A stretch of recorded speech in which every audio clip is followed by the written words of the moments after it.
Bismillahirrahmanirrahim. Assalamualaikum warahmatullahi wabarakatuh.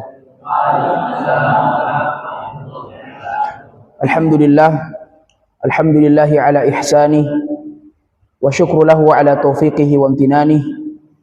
Asyhadu an la ilaha illallah wahdahu la syarika lahu ta'ziman li sya'nih. Wa asyhadu anna Muhammadan abduhu wa rasuluhu ad-da'i ila ridwanih. Salawatullahi wa tamut taslim alaihi wa ala alihi wa sahbihi wa ikhwani. Allahumma alimna bima yanfa'una wanfa'na bima 'allamtana warzuqna ilman wa 'amalan salihan. Allahumma la sahla illa ma ja'altahu sahla wa anta taj'alul hazna idza syi'ta sahla. Allahumma a'inna ala dzikrika wa syukrika wa husni ibadatik. Allahumma taqabbal minna innaka antas samiul alim wa tub alaina innaka antat tawwabur rahim. Hadirin wal hadirat, bapak-bapak, ibu-ibu, saudara dan saudari sekalian yang dimuliakan oleh Allah Subhanahu wa taala. Alhamdulillah, kita bersyukur kepada Allah Subhanahu wa taala atas limpahan nikmat yang dianugerahkan dan dikaruniakan kepada kita semua, sehingga kita bisa duduk di masjid yang penuh mubarakah ini di daerah Benjala, Bira, Bulukumba, Masya Allah. Dan semoga Allah Subhanahu wa taala menjadikan pertemuan kita ini pertemuan yang didasari atas cinta karena Allah Subhanahu wa taala, dan menjadikan pertemuan kita ini diberkahi oleh Allah Subhanahu wa taala. Dan kita berdoa semoga apa yang telah kita lakukan pada hari ini diterima oleh Allah Subhanahu wa taala dan dijadikan sebagai pundi-pundi amal kita kelak di yaumi al-hisab, di hari perhitungan yang dimana pada hari itu tidak ada lagi manfaat harta dan keturunan, sebagaimana firman Allah, yauma la yanfa'u malun wala banun illa man atallaha biqalbin salim. Di mana hari itu tidak bermanfaat lagi harta dan keturunan, harta yang kita miliki, anak-anak, cucu, cicit, cecet, ya kalau ada lagi, kecuali apa? Yang mendatangi Allah Subhanahu wa taala dengan hati yang selamat. Kita bersyukur kepada Allah atas nikmat kesempatan dan nikmat kesehatan. Karena kata Nabi SAW, ini diantara dua nikmat yang sering dilalaikan oleh manusia. Kata Nabi SAW, ni'matani maghbunun fihima katsirun minan nas, as-sihhatu wal faraq. Ada dua nikmat yang sering sekali dilalaikan oleh manusia untuk mereka gunakan. Karena kita semua sepakat di antara cara untuk kita bersyukur kepada Allah adalah menggunakan nikmat tersebut untuk taat kepada Allah, mendukung kita untuk mendekatkan diri kepada Allah Subhanahu wa taala. Maka ada dua nikmat yang ternyata manusia lalai dengannya. Nikmat apakah itu? Ni'matani maghbunun, ya, yang lalai, yang tatkala nikmat itu ada, manusia tidak peduli dengan nikmat tersebut. Mereka acuh tak acuh, mereka mengabaikan nikmat tersebut. Kata Nabi SAW, as-sihhatu wal faraq, nikmat sehat dan nikmat waktu luang. Terkadang Allah Subhanahu wa taala memberikan kesehatan pada kita. Kita bisa hadir di majelis ilmu, kita bisa hadir di kantor, kita bisa melakukan atau melaksanakan amanah-amanah yang dititipkan sama kita. Tapi ternyata ada satu nikmat yang tidak ada. Apa itu? Al-faraq. Tidak ada nikmat waktu luang. Allah berikan kita kesehatan, tapi kita super sibuk. Tidak ada waktu luang untuk melaksanakan sholat dan semuanya. Dan juga terkadang ada orang yang diberikan apa? Waktu luang, banyak waktunya. Dia bisa melakukan semuanya, tapi terhalangi dengan kesehatannya. Sakit, terbaring di rumah sakit, butuh oksigen dan seterusnya. Ya. Dan subhanallah, maha suci Allah dan daya dari Allah Subhanahu wa taala, kita semua diberikan nikmat sehat, buktinya kita hadir dan kita diberikan nikmat waktu luang, terkhusus pada santri-santri yang Masya Allah hadir dari Pondok Pesantren Abu Bakar As-Siddiq tingkat ulya, tingkat SMA. Jazakumullahu khairan. Jalan kaki ke sini apa? Saya mengingat dulu ketika masih SMP, kami dulu ada ta'lim Ustaz Yusran hafizahullah taala di Masjid Anas bin Malik, pembahasan kitab Qawaid Nabawiyah, dan juga ta'lim Ustaz Harman Tajang dengan pembahasan kitab Tafsir As-Sa'di rahimahullah. Dulu kita jalan kaki ke Stibah, tapi jaraknya tidak terlalu jauh ya. Jalan kaki, mandi, kita lewat sawah, kadang ada sawah, di sawah itu ada jembatan Jisr ya. Tatkala kami berangkat itu hari ke kajiannya Ustaz Harman, kitab Tafsir As-Sa'di, kita semangat 45 karena saya itu hari pakai baju baru. Pakai celana baru, baju baru. Jadi ada semangat untuk ke kajian. Ya. Ya ini mungkin karena ada niat sombong ya. Subhanallah, ketika di jalan ternyata jembatan yang selama ini kita gunakan untuk ya ke sana hilang. Subhanallah, dan jaraknya bukan seperti ini, Pak. Ya lumayan, beberapa 2 meter kalau nggak salah jaraknya. Jadi kita naik jembatan harusnya. Tapi subhanallah, ya kita mau balik sudah jauh juga sekolah asrama. Akhirnya kita teruskan dengan berpasrah diri, mengangkat celana yang baru, jalan. Subhanallah, sepanjang jalan baju saya itu dilumuri dengan kotoran, ya, ada lumpur dan seterusnya. Ya, mungkin karena niatnya mau pamer ya, jadi Allah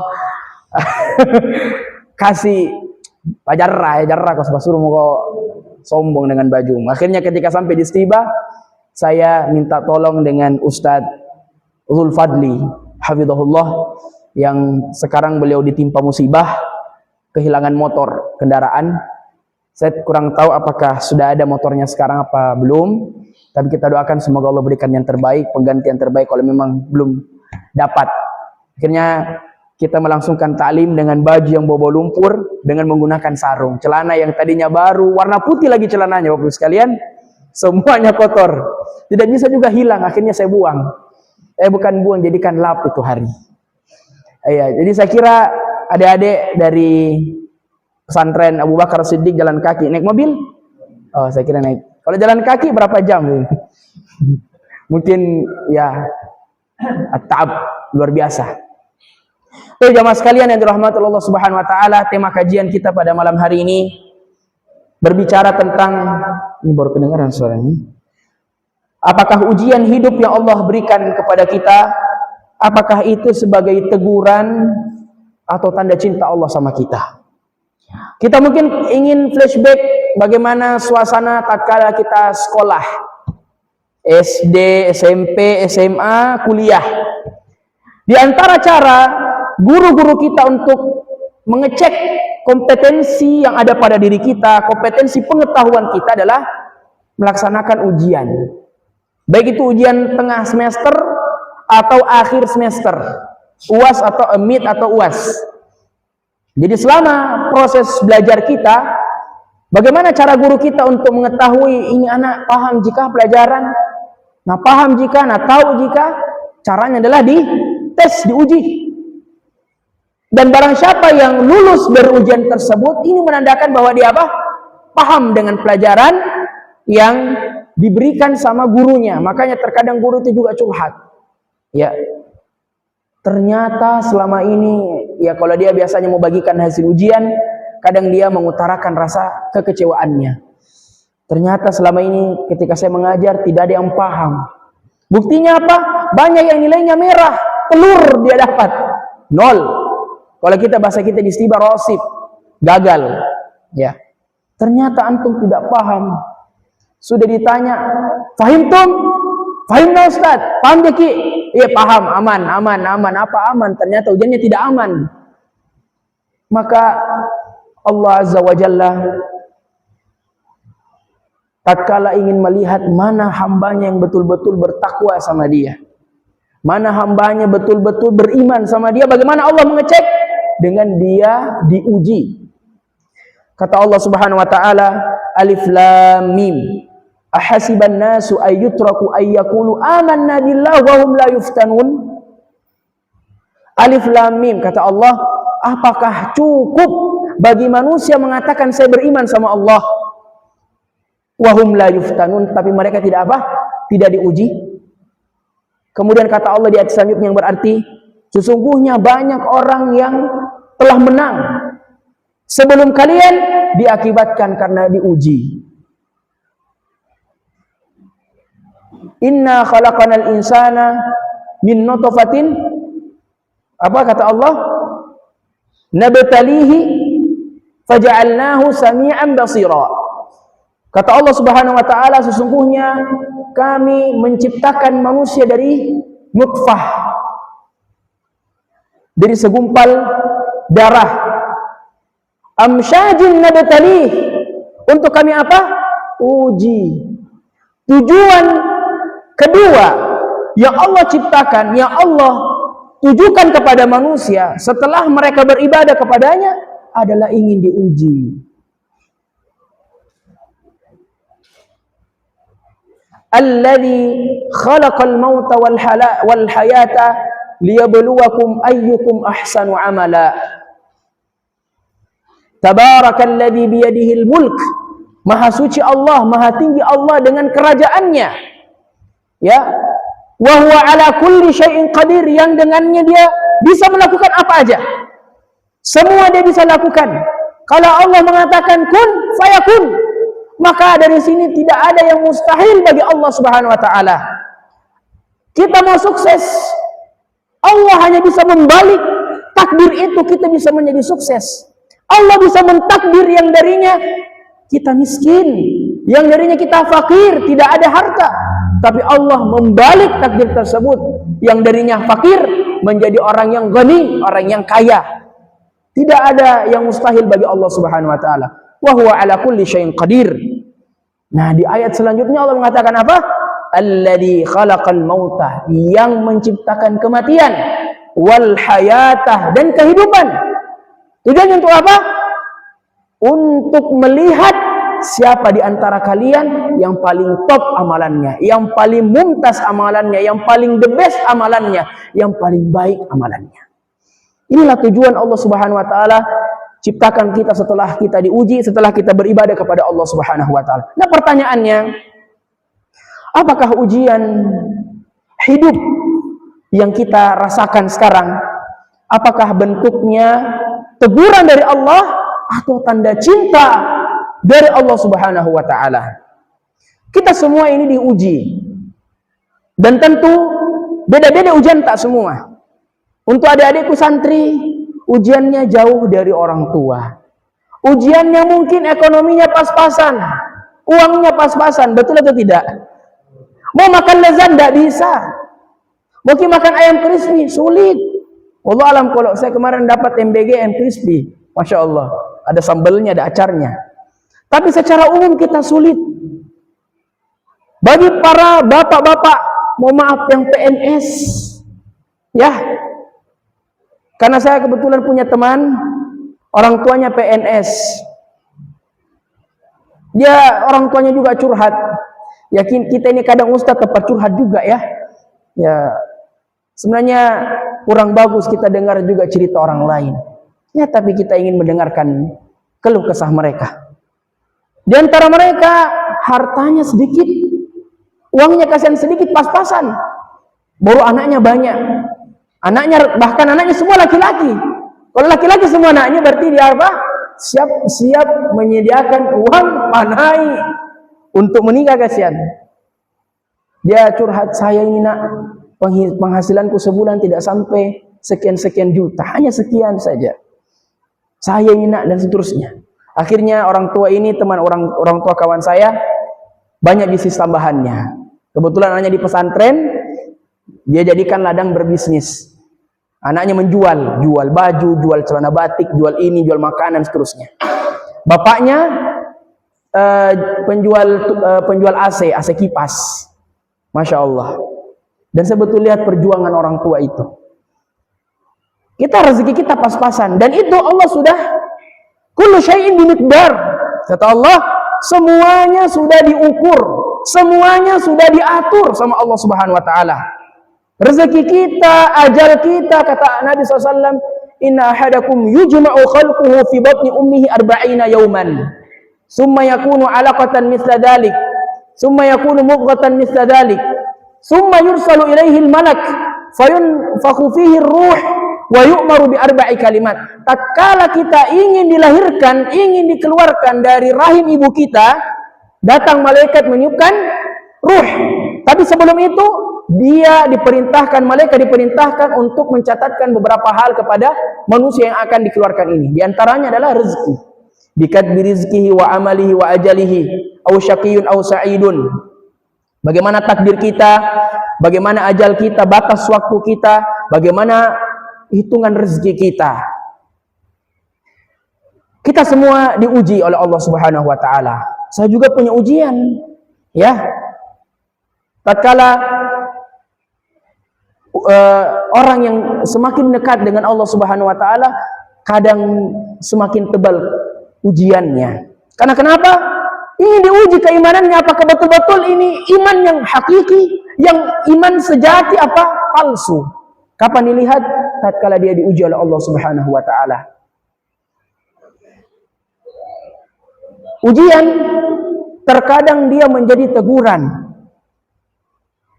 Terkadang dia menjadi teguran, dan terkadang dia menjadi tanda cinta Allah dengan kita. Contoh misalnya, di antara teguran Allah Subhanahu wa taala kepada Nabi sallallahu alaihi wasallam, terkadang Nabi itu dan para sahabat enak. Kalau melakukan maksiat, kalau melakukan kesalahan, yang tegur bukan orang lain, yang tegur langsung Allah. Ya. Seperti kisah Abu Bakar As-Siddiq radhiyallahu taala anhu. Tatkala datang sebuah berita hoax, ya, yang menuduh anaknya berzina. Tatkala selesai peperangan, ya, ada seorang sahabat yang ditugaskan untuk mengecek kembali pasukannya. Ahlan wa sahlan Ustaz. Masya Allah. Jauh juga Ustaz dari Galaga ke sini, subhanallah. Naam. Ditugaskan sama Nabi SAW untuk kembali mengecek apakah ada alat peperangan yang tertinggal atau apakah ada sahabat yang tertinggal. Maka sahabat ini yang ditugaskan oleh Nabi SAW kembali ke tempat peperangan tersebut, dan tatkala itu adalah Aisyah radhiyallahu taala anha, karena Aisyah itu kurus, ya, tidak sama seperti wiwu sekarang gemuk-gemuk, ya, berisi. Aisyah radhiyallahu taala anha kurus tubuhnya, kurus badannya, sehingga tatkala ditandu pakai unta tidak terasa, tidak terlalu berat. Maka ketika itu Aisyah ingin buang air kecil. Maka turunlah Aisyah dari tandu tersebut, kemudian buang hajat. Tatkala setelah buang hajat, kalung Aisyah radhiyallahu taala anha jatuh, dan baru dia sadar tatkala kembali ke tandu unta tersebut, ke kendaraannya. Maka ketika itu unta sudah berjalan, maka Aisyah kembali turun.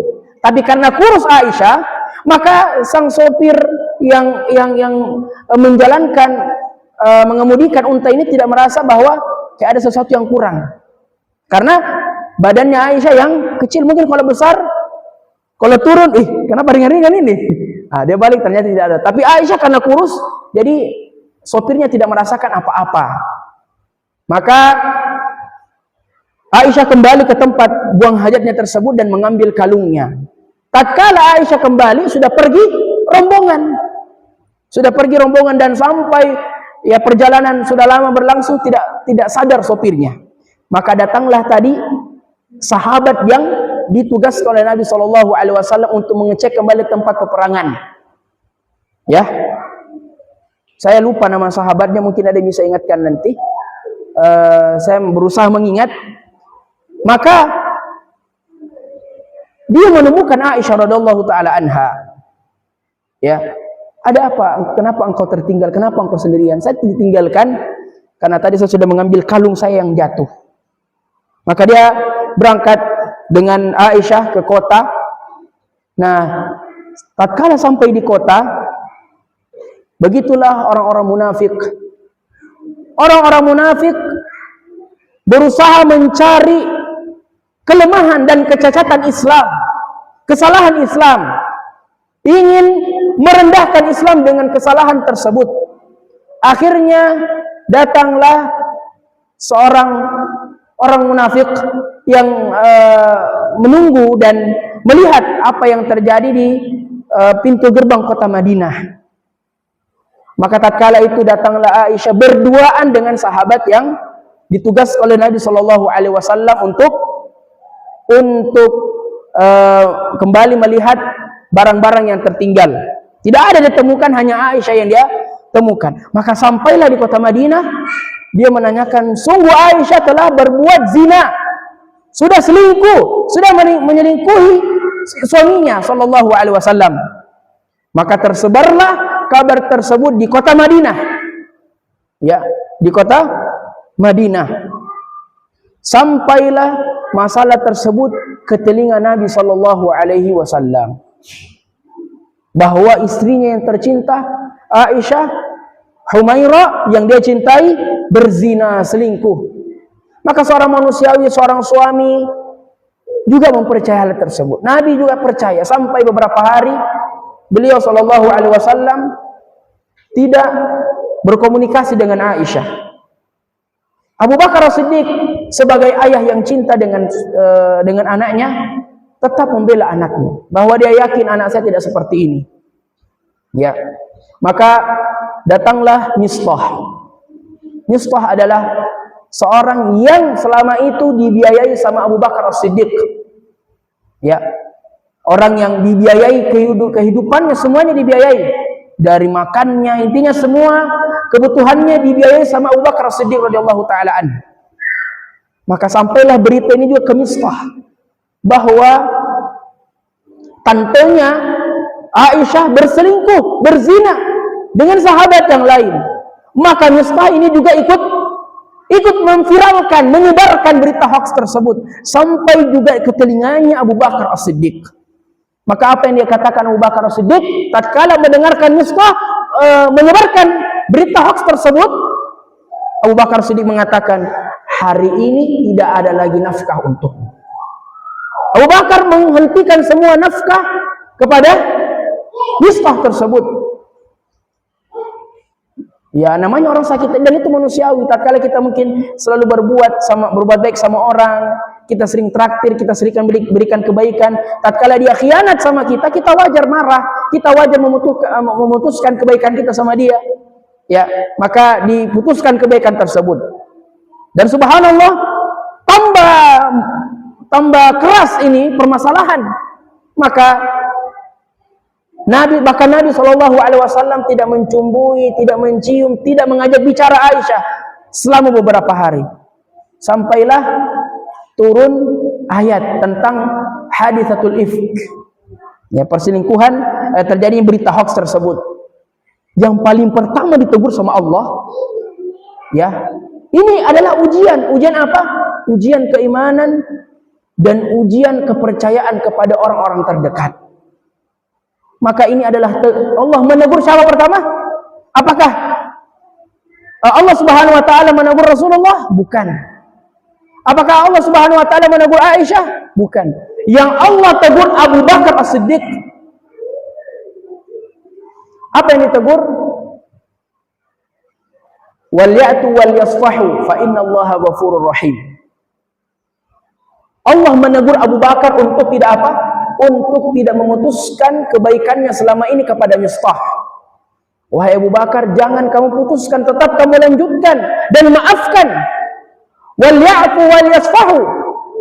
Ya, dan subhanallah ternyata al-afu wal yasfahu, kalau kita ingin melihat dari sisi bahasa, al-afu, ya, hanya sekadar memaafkan ala kadarnya. Ayah saya maafkan kau. Sudah.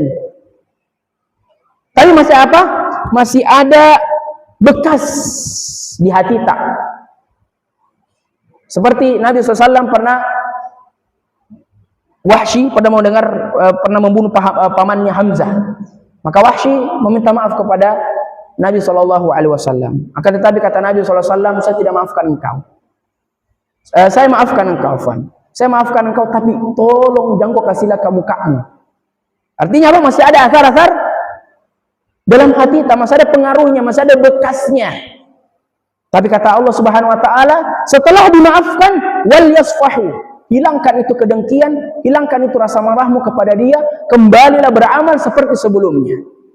Diuji mereka, diuji apanya? Diuji keimanannya, diuji hatinya, diuji kebaikannya sama Allah. Ingin dilihat apakah yang selama ini kamu lakukan ikhlas karena Allah atau karena yang lainnya. Maka ini juga teguran kepada kita semua, orang-orang yang baik, orang-orang yang selalu berbuat ihsan kepada orang. Perlu kita juga untuk menanyakan kepada diri kita, apakah yang kita lakukan betul-betul semata-mata karena Allah, untuk mengharapkan wajah Allah, mengharapkan ganjaran dari Allah, atau ingin mendapatkan pujian, atau ingin mendapatkan dunia dari orang lain? Ya. Maka ini bentuk teguran dari Allah Subhanahu Wa Taala. Terkadang kita diuji karena ingin Allah menegur kita. Sudah selesaikan itu. Termasuk bencana-bencana yang terjadi. Dhaharal fasadu fil barri wal bahr bima kasabat aydin nas. Sesungguhnya telah nampak kerusakan di daratan, ya, maupun di lautan, disebabkan apa? Aydin nas, tangan kita. Artinya maksiat yang kita lakukan, dosa-dosa yang kita lakukan. Wa ma asabakum min musibatin, apa kata Allah? Bima kasabat aydikum wa ya'fu an katsir.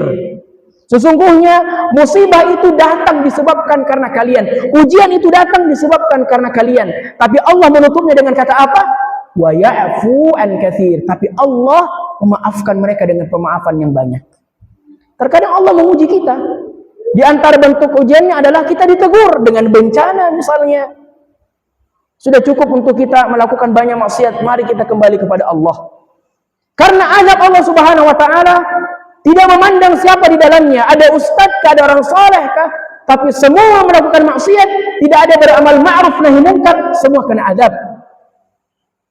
Kecuali di zaman-zaman para rasul, para anbiya. Seperti kisahnya Nabi Lut alaihi salatu wassalam.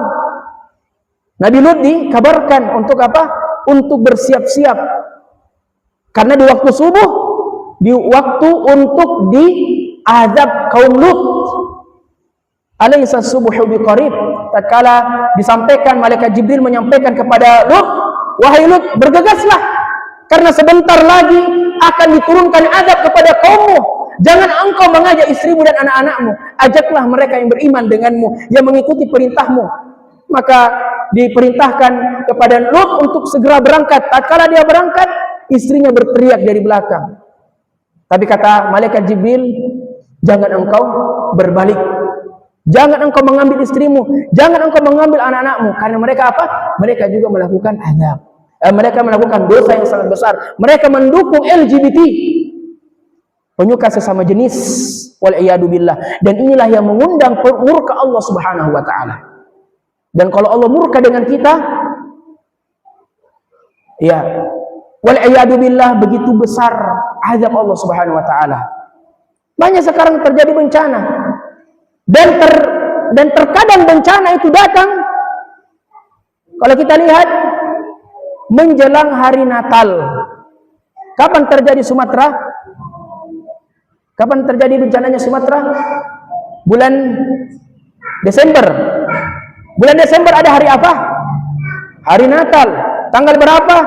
25. Kata Allah Subhanahu Wa Taala, wa qalu ittakhadar rahmanu walada laqad ji'tum syai'an idda takadis samawati wal ard yatafattarna minhu wa tanshaqqul ard wa takhirrul jibalu hadda. Kata Allah, sesungguhnya mereka yang mengatakan Ittakhadar Rahmanu walada, sesungguhnya Ar-Rahman Allah Azza wa Jalla memiliki walada, anak. Laqad ji'tum syai'an idda, dan kamu datang dengan perkara yang sangat besar yang membuat Allah murka kepadamu. Orang kafir, orang Nasrani. Apa gitu Ustaz bila selamat Natal. Kita memberikan toleransi. Ya meskipun sudah lewat ini masanya, tapi al-i'adatu fil ifadah. Nanti kalau ada hari Natal kita lagi mau begitu, toleransi dalam Islam adalah membiarkan, tapi tidak ikut-ikutan. Kita biarkan mereka, tapi kita tidak ikut-ikutan. Tidak ikut-ikutan mengucapkan hal itu. Kenapa? Allah mengatakan setelahnya, takadus samawati wal ard, hampir-hampir saja bumi dan langit yatafattarna minhu wa tanshaqqul ard, bergetar, berguncang, wa tanshaqqul ard, dan hampir bumi itu terbelah, wa takhirul jibalu hadda, dan gunung itu mengeluarkan isinya. Ini teguran dari Allah Subhanahu wa taala. Makanya banyak kita melihat banyaknya terjadi musibah, bencana di mana? Di akhir tahun. Boleh jadi disebabkan ini. Maka ingatkan anak-anak kita, ingatkan saudara-saudari kita, para kaum muslimin dan kaum muslimat, muslimah mengingatkan muslimah yang lainnya, kita sebagai kaum muslimin mengingatkan yang lainnya untuk apa? Untuk terhindar dari azab Allah Subhanahu wa taala. Karena tatkala Allah memberikan azab, semuanya kena. Tidak melihat ada orang soleh di sana, ada orang ustadz di sana, ada kiai di sana, semuanya dapat. Kalau dia juga diam, maka kita jangan diam. Man ra'a minkum munkaran falyughayyirhu bi yadihi, fa in lam yastati' fa bi lisani, fa in lam yastati' fa bi qalbi, wa dzalika adhaful iman. Kata Nabi SAW, kalau engkau melihat kemungkaran, kalau engkau melihat kerusakan, kalau engkau melihat kemaksiatan yang terjadi, falyughayyirhu bi yadihi, rubahlah, hindarkanlah, ingatkanlah dengan tanganmu. Tangan kita akan ditanya oleh Allah Azza wa Jalla. Tangan ini apa yang kau lakukan? Mata ini apa yang sudah kamu lihat? Telinga ini apa yang sudah kamu dengar? Kullu ulaika kana anhu mas'ula. Semua akan ditanya. Maka kita gunakan dalam rangka mengingatkan manusia. Ta'muruna bil ma'ruf wa tanhauna 'anil munkar. Maka semoga Allah Subhanahu wa taala ya memudahkan hisab kita di hari kiamat kelak. Oleh karenanya di antara doa yang Nabi sallallahu alaihi wasallam dawamkan untuk diperbanyak baca itu ketika sujud adalah Allahumma hasibni hisaban yasira. Allahumma hasibni hisaban yasira. Ini hadisnya diriwayatkan oleh Aisyah radhiyallahu taala anha. Ya. Maka terkadang dalam riwayat yang lain disebutkan bahwa terkadang manusia itu sudah ditakdirkan untuk masuk ke dalam surga Allah. Saya tanya, apakah ada di antara antum semua, di antara kita sudah tahu bagaimana jalannya takdir? Ya. Adakah di antara kita yang sudah tahu takdir si fulan, takdir si Allah akan masuk surga dan akan masuk neraka? Khalid ditahu takdir tak? Tidak ditahu. Ada yang sudah tahu takdirnya di sini? Kita tidak tahu. Maka apa tugas kita? Fokus beramal. Kita tidak tahu apakah kita akan masuk ke dalam surga atau akan masuk ke dalam neraka. Peringatan kayaknya itu selesai. Baik. Ada orang yang ditakdirkan untuk masuk ke dalam surga. Akan tetapi amalannya tidak cukup untuk memasukkan dia ke dalam surga. Amalan dia tidak mencukupi untuk memasukkan dia ke dalam surga Allah Subhanahu wa taala. Maka bagaimana cara Allah untuk mencukupkan atau menyempurnakan amalannya untuk masuk ke dalam surga? Adalah dengan cara dia diberikan ujian. Nabi Ayub alaihi salatu wassalam beratus tahun diberikan ujian hidup, diberikan ujian penyakit. Maka orang-orang yang nanti di hari kiamat kelak, terkadang ada mereka yang selama hidupnya diberikan terus ujian sama Allah. Ujian dari rezekinya, ujian dari kesehatannya, dan seterusnya. Untuk apa? Meninggikan derajatnya di sisi Allah. Supaya apa? Ya, supaya bisa masuk ke dalam surga, supaya bisa lolos masuk ke dalam surga, maka Allah berikan banyak ujian sama dia. Full ujian memang. Ya. Kemudian terkadang ujian hidup adalah bentuk cinta Allah Subhanahu wa taala. Ya. Tatkala Allah Subhanahu wa taala cinta dengan kita, apa yang disebutkan dalam hadis, dia akan memanggil Jibril, wahai Jibril, saya cinta si fulan. Maka cintailah dia. Maka Jibril mencintainya. Kemudian Jibril alaihissalatu wassalam mengumumkan kepada penghuni langit, wahai penghuni langit, sesungguhnya Allah memerintahkanku untuk mencintai si fulan. Maka cintailah dia. Maka penghuni langit juga mencintai si fulan yang Allah cintai tersebut. Maka terkadang ujian Allah Subhanahu wa taala adalah bentuk kasih sayang Allah dengan kita. Kenapa? Allah tidak ingin melihat kita jelek. Allah ingin menutup kita dari sesuatu yang kita tidak sukai. Oleh karenanya Allah mengatakan,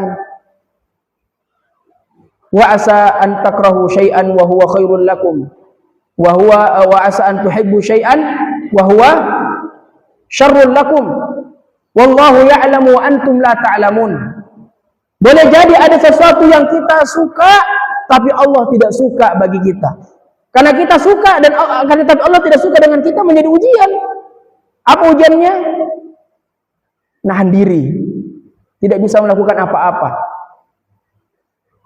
Kita dalam dunia ini suka bermaksiat memang.